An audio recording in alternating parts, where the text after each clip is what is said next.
বন্ধুরা, সম্পূর্ণ পর্ব দেখতে চ্যানেলটি সাবস্ক্রাইব করুন। দরজা খুলতেই দেখা যায় জিৎ বসু এসে দাঁড়িয়ে, তার মুখে এক রাশ গম্ভীরতা। ঘরে ঢুকেই সে চারদিকে তাকিয়ে বলে, আজকে আমি এমন কিছু বলতে চলেছি যেটা শুনলে আপনারা কেউই প্রস্তুত থাকবেন না। ঋষি ব্যানার্জি তাড়াতাড়ি এগিয়ে এসে বলে, আপনি কি কিছু জানতে পারলেন? জিৎ বসু ধীরে ধীরে সোফায় বসে বলে, হ্যাঁ, কালকে যারা এখানে আক্রমণ করেছিল তাদের মধ্যে একজনকে আমরা ধরতে পেরেছি, আর জিজ্ঞাসাবাদে সে একটা গুরুত্বপূর্ণ কথা বলেছে। ঘরের সবাই আরও বেশি টেনশনে পড়ে যায়। শোভাদেবী হাত জোর করে বলেন, বলুন বাবা, কে করেছে এইসব? জিৎ বসু একবার উজির দিকে তাকিয়ে বলে, ওই গুন্ডা বলেছে তাকে এই বাড়ি থেকেই কেউ ফোন করে এই কাজটা করতে বলেছিল, আর সেই গলাটা ছিল একটা মেয়ের। এই কথাটা শুনে পুরো ঘরে যেন ঝড় বয়ে যায়। সবাই একে অপরের দিকে তাকাতে থাকে। ঠিক তখনই ঐশীর মুখ ফ্যাকাশে হয়ে যায়। সে চমকে উঠে বলে, কি বলছেন আপনি? এটা অসম্ভব। উজি তখন চুপচাপ দাঁড়িয়ে সবকিছু লক্ষ্য করছিল। সে ধীরে বলে, অসম্ভব কিছুই না, শুধু সত্যিটা লুকানো আছে। তার চোখ সরাসরি গিয়ে পড়ে ঐশীর ওপর। ঐশী একটু ঘাবড়ে যায়, কিন্তু নিজেকে সামলে নিয়ে বলে, তুমি কি আমায় সন্দেহ করছো? ঠিক তখনই নতুন মোড় আসে।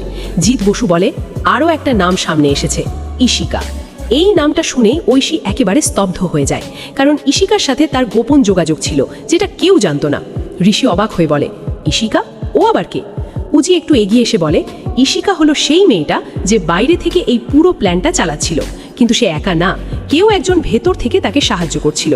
এবার ঘরের পরিবেশ আরও ভারী হয়ে ওঠে। এদিকে ঐশীর মাথার মধ্যে ঝড় বয়ে যাচ্ছে। সে ভাবছে, ইশিকা কি আমায় ফাঁসিয়ে দিচ্ছে? কারণ পুরো প্ল্যানটা তো ইশিকাই করেছিল, ঐশী শুধু একটু সাহায্য করেছিল, কিন্তু এখন সব দোষ যেন তার ওপরই পড়ছে। উজি তখন তার ফোন বের করে একটা রেকর্ডিং প্লে করে। সেখানে শোনা যায় একটা মেয়ের গলা, এই কাজটা আজ রাতেই করতে হবে, কেউ যেন বুঝতে না পারে। সবাই চুপ হয়ে যায়। জিৎ বসু বলে, এই ভয়েসটা আমরা ম্যাচ করেছি, আর এটা এই বাড়ির কারো সাথে মিলে যাচ্ছে। ঋষি ধীরে ধীরে বলে, কার সাথে? উজি গভীর নিঃশ্বাস নিয়ে বলে, ঐশীর সাথে। এই কথাটা শুনেই শোভাদেবী চিৎকার করে ওঠেন, না, এটা হতে পারে না।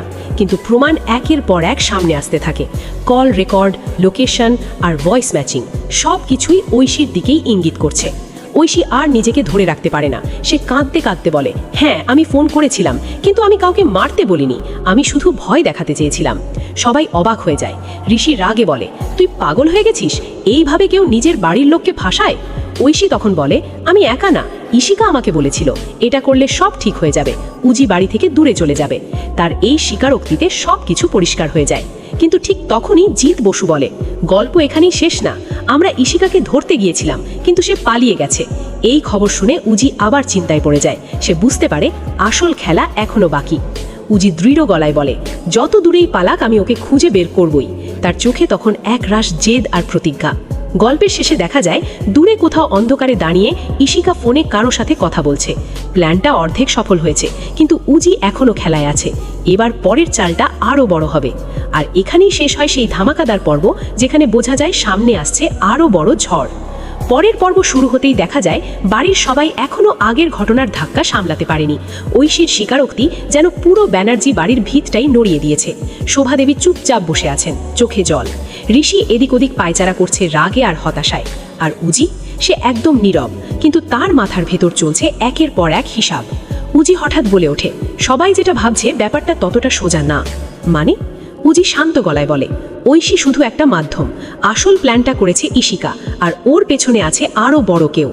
এই কথার পরে আবার নতুন মোড়।